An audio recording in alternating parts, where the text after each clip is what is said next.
अस्सलाम वालेकुम व्यूअर्स। आज की वीडियो में हम डिस्कस करेंगे कि फ़िनलैंड में पीएचडी कैसे हासिल की जाए, क्या बेनिफिट्स होंगे फ़िनलैंड में पीएचडी करने के।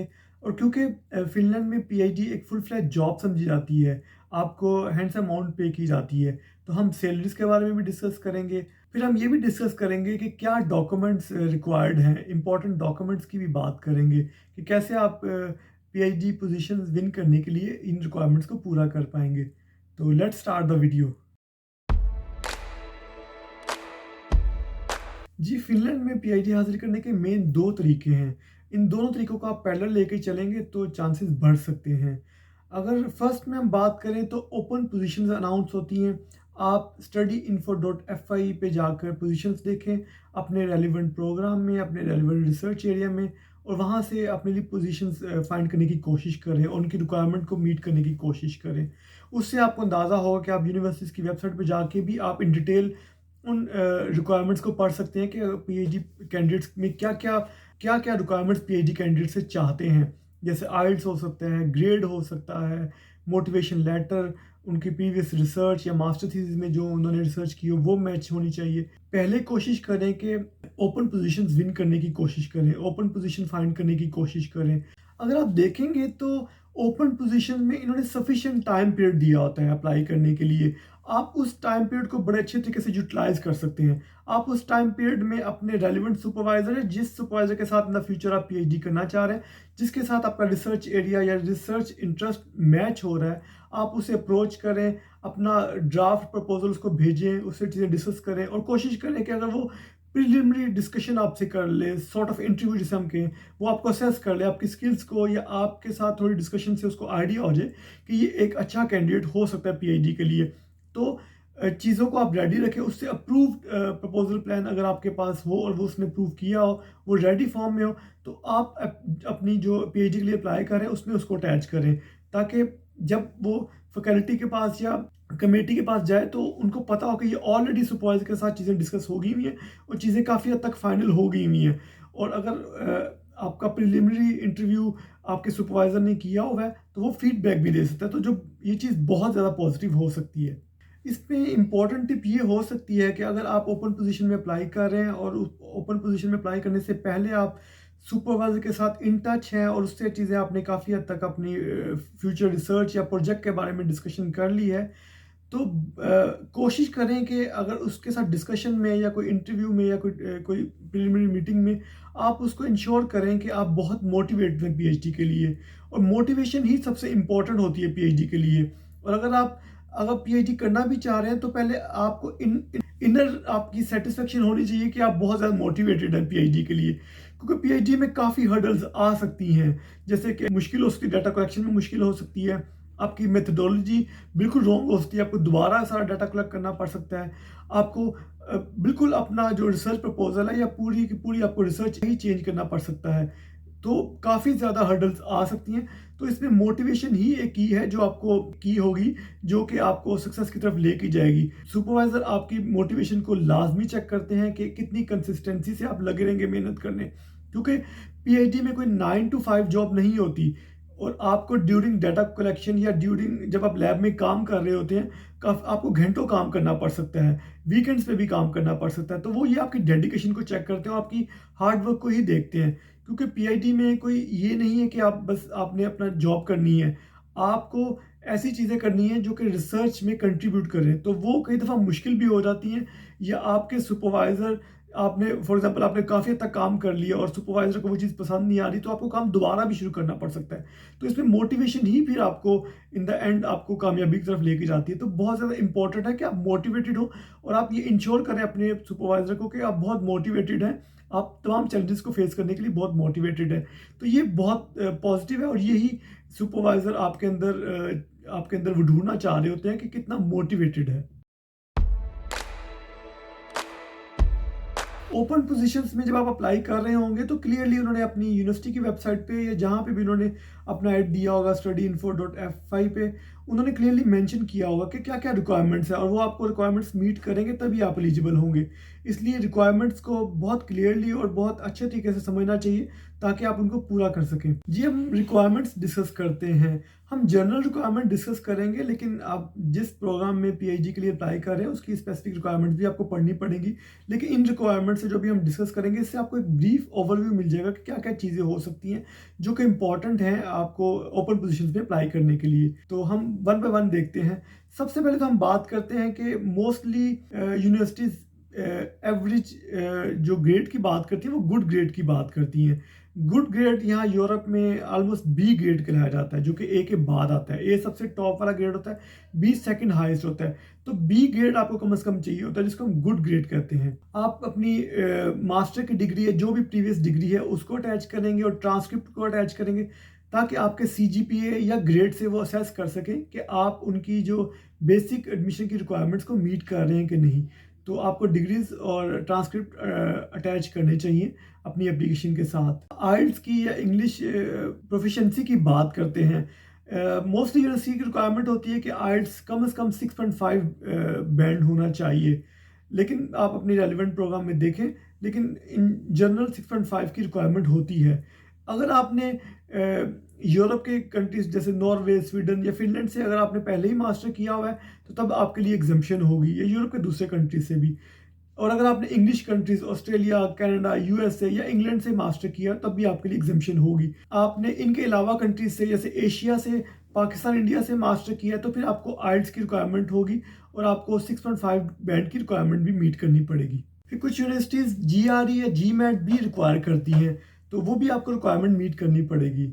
फिर कुछ यूनिवर्सिटीज़ सीवी भी रिक्वायर करती हैं और वो टेम्पलेट भी बताती हैं, जैसे कि कैनवा या यूरो पास टेम्पलेट पे भी आप सीवी बना सकते हैं। फिर यूनिवर्सिटीज़ रिकमेंडेशन लेटर्स या जिसे हम रेफरेंस लेटर्स भी कहते हैं, वो आपसे रिक्वायर करती हैं। आपने मास्टर में अगर मास्टर थीसिस किया हुआ है तो अपने सुपरवाइज़र से बिल्कुल क्लियर आप उसमें नोटिंग करवाएं कि आपने इस रिसर्च एरिया पे काम किया है और ये आपका कंट्रीब्यूशन था उस रिसर्च के अंदर, और उसको आप क्लियरली मेंशन करें रेफरेंस लेटर में, तो ये भी काफ़ी पॉजिटिव एडवांटेज होता है। फिर मोटिवेशन लेटर भी बहुत इंपॉर्टेंट है, तो उसमें आप एक्सप्रेस करते हैं कि आपकी मोटिवेशन क्या, आप क्यों पीएचडी करना चाहते हैं, आपके लॉन्ग टर्म गोल्स क्या हैं, और आपके प्रीवियस एक्सपीरियंस और आपकी प्रीवियस एजुकेशन के साथ आपके लॉन्ग टर्म गोल्स कैसे अलाइन होंगे। तो आप मोटिवेशन लेटर में क्लियरली आपको मेंशन करना चाहिए। फिर सबसे इम्पॉर्टेंट है कि रिसर्च प्लान। आपने अपना टेंटेटिव रिसर्च प्लान कोशिश करके कि सुपरवाइजर के साथ डिसाइडेड हो कि किस चीज़ पे आप रिसर्च करेंगे, क्या आपके कितने आप उसमें से आर्टिकल निकालेंगे, 2 हो सकते हैं, 3 हो सकते हैं, जैसे भी आप सुपरवाइजर के साथ डिस्कस करेंगे, और कोशिश करेंगे कि अप्रूव रिसर्च प्लान ही अटैच करें ताकि जो कमेटी है वो क्लियरली उसको पता हो कि आपकी सुपरवाइजर से बात होगी भी है और उन्होंने आपको असेस कर लिया और ये ऑलमोस्ट अप्रूव या काफ़ी हद तक फाइनल टेंटेटिव रिसर्च प्लान है, तो उसका बहुत ज़्यादा बेनिफिट होगा आपको। जी, काफ़ी हद तक स्टूडेंट्स ने ये चीज़ें कंप्लीट की होती हैं, रिक्वायरमेंट पूरी की होती हैं। तो मैं समझता हूँ कि 2-3 मेन चीज़ें होती हैं जो कि सुपरवाइज़र को अट्रैक्ट करती हैं, जिस पे वो कैंडिडेट्स को सेलेक्ट करते हैं। अगर आपकी कोई प्रीवियस अच्छी पब्लिकेशंस हैं जो कि गुड जर्नल में या इम्पैक्ट फैक्टर जर्नल में पब्लिश हुई हुई है एज ए फर्स्ट ऑथर, तो इसका काफ़ी ज़्यादा एडवांटेज होता है। सुपरवाइजर समझता है कि उसको आप पे ज़्यादा काम नहीं करना पड़ेगा, आप इंडिपेंडेंट रिसर्च कर सकते हैं और आर्टिकल पब्लिश कर सकते हैं, तो इसका बहुत ज़्यादा एडवांटेज मिलता है। फिर आपकी मोटिवेशन, आप कितने कंसिस्टेंट होंगे, आपकी प्रीवियस स्टडीज़, आप कितने पीएचडी करने के लिए मोटिवेटेड हैं, ये चीज़ें ज़्यादा इंपॉर्टेंट होंगी। हम ओपन पोजीशन के अलावा बात करते हैं। अगर आपको लगता है कि आपकी फील्ड या रिसर्च एरिया में ओपन पोजीशंस अवेलेबल नहीं है और आप बहुत ज़्यादा डेस्परेट हैं या बहुत ज़्यादा विलिंग हैं कि आप पीएचडी जल्दी स्टार्ट करना चाहते हैं, तो आपको चाहिए कि आप फिनलैंड में यूनिवर्सिटीज़ की वेबसाइट पर जाएं, उनमें जाके अपनी कंसर्न फैकल्टी के तमाम प्रोफाइल को एक दफ़ा गो थ्रू करें, उनमें देखें, आइडेंटिफाई करने की कोशिश करें कि कौन से सुपरवाइज़र हैं जिनके अंडर आप काम करना चाहते हैं। और फिर इसमें ये भी टिप हो सकती है, कोशिश करें अपने, अगर आप पाकिस्तान से हैं तो पाकिस्तानी कोई अगर फैकल्टी में कोई पीएचडी ऑलरेडी कर रहा है तो उससे रब्ता करने की कोशिश करें। वो आपको इनसाइड कुछ न्यूज़ बताएगा कि किस सुपरवाइज़र के पास वैकेंसी अवेलेबल होने वाली है उसका कौन-सा रिसर्च एरिया या उसको कितने बंदे चाहिए, तो वो आपको क्लियरली बताएगा। अगर पाकिस्तान से तो पाकिस्तानियों से रब्ता करेगा, आप इंडिया से तो इंडिया से बात करें। लेकिन पाकिस्तान, इंडिया या बांग्लादेश वाले, ये तीनों काफ़ी एक-दूसरे की हेल्प करते हैं। तो काफ़ी वैल्यूएबल इनपुट भी आपको वहाँ से मिल सकती है और आपको इनसाइड न्यूज़ मिल सकती है कि डिपार्टमेंट के अंदर किस साइड पे, किस प्रोजेक्ट पे ज़्यादा लोग चाहिए या किस एरिया पे इन द फ्यूचर काम हो रहा है, और आप उस साइड पे रिसर्च प्रपोजल अपना तैयार कर सकते हैं। तो ये भी काफ़ी बेनिफिट हो सकता है। आपने प्रोफेसर और एसोसिएट प्रोफेसर्स के नाम आपने शॉर्टलिस्ट कर लिए हैं कि इन द फ्यूचर आप इनके साथ पीएचडी करना चाह रहे हैं। तो फिर आप कोशिश करें कि उनसे ईमेल पे राब्ता करें, उनको टू द पॉइंट ईमेल करें कि ये मेरे रिसर्च ऑलरेडी मैं रिसर्च कर चुका हूँ, ये मेरे प्रीवियस ग्रेड्स हैं और मैं इन एरियाज़ में आपके साथ रिसर्च करना चाहता हूँ और मैं इस तरीके से रिसर्च में कंट्रीब्यूट करूँगा। और आप कोशिश करें कि अपने सुपरवाइज़र को कन्विंस करें और उससे 15 मिनट का टाइम लें ताकि आप एक ऑनलाइन मीटिंग कर सकें और जिसमें आप उसको कन्विंस कर सकें या अपनी मोटिवेशन को शो कर सकें कि आप पीएचडी करना चाहते हैं और आप इस रिसर्च में कंट्रीब्यूट करेंगे। अगर आपका सुपरवाइज़र आपसे एग्री हो जाता है और वो आपको नॉन फंडिंग पीएचडी पोजीशन आपको ऑफ़र करना चाहता है, तो आपको एक्सेप्ट कर लेनी चाहिए। और उसके बाद आपने डिफरेंट फंडिंग ऑप्शंस की तरफ जैसे कि थर्ड पार्टी स्कॉलरशिप की फंडिंग के थ्रू भी आप अपनी पीएचडी को फाइनेंस कर सकते हैं। फिर एचईसी का स्कॉलरशिप भी हो सकता है। फिर डिफरेंट स्कॉलरशिप की ऑप्शन फिनलैंड में काफ़ी ज़्यादा होती हैं। आपका सुपरवाइज़र इसमें आपको हेल्प कर सकता है। यूनिवर्सिटी के स्कॉलरशिप भी होते हैं, थर्ड पार्टी के स्कॉलरशिप भी होते हैं। तो डिफरेंट स्कॉलरशिप के थ्रू आपका सुपरवाइज़र आपको काफ़ी हेल्प करेगा और आप खुद भी चीज़ों को एक्सप्लोर कर सकते हैं एक दफ़ा अगर आपको पीएचडी की पोजीशन हासिल हो जाती है। डिफरेंट फाउंडेशंस भी राउंड द ईयर स्कॉलर्स को हेल्प कर रही होती हैं और डिफरेंट फंडिंग्स वो आपको एलोकेट कर रही होती हैं और फिर सुपरवाइज़र के पास भी डिफरेंट प्रोजेक्ट से डिफरेंट फंडिंग वो आपके लिए निकाल सकता है। ओपन पोजीशन के अलावा पोजीशंस में क्रिटिकल रोल फंडिंग का ही होता है, तो कैंडिडेट्स को उस पे भी काफ़ी हद तक काम करने की ज़रूरत होती है कि वो किस तरह अपनी पीएचडी को फाइनेंस करेगा। फिनलैंड के सुपरवाइज़र इन जनरल रिप्लाई करते हैं, स्टूडेंट्स ईमेल करते हैं पीएचडी के लिए, तो फिनलैंड के सुपरवाइज़र उनको रिप्लाई करते हैं। जैसे कि मैंने भी एक बिज़नेस स्कूल में उसको सुपरवाइज़र को अपना रिसर्च सारा प्रपोज़ल और अपना मास्टर थीसिस और मैं जिस पब्लिकेशन पे काम कर रहा था वो मैंने अटैच करके ईमेल की, फर्स्ट ईमेल में ही आप ये चीज़ें अटैच करके भेजें। तो उसने मुझे क्लियरली बता दिया कि रिसर्च एरिया तो मैच होता है, हमारा ओवरऑल चीज़ें मैच होती हैं, लेकिन मेथडोलॉजी जो मैं यूज़ कर रहा था वो उसकी मेथडोलॉजी से डिफरेंट थी। तो उसने मुझे क्लियरली बता दिया अगर आप वो उसने मुझे कहा कि मुझे मेथडोलॉजी चेंज करके जिस तरह वो जिन मेथड्स पे वो रिसर्च करता है उन मेथड्स पे आना पड़ेगा, तभी वो मुझे पीएचडी पोजीशन ज़्यादा हेल्पफुल हो सकता है।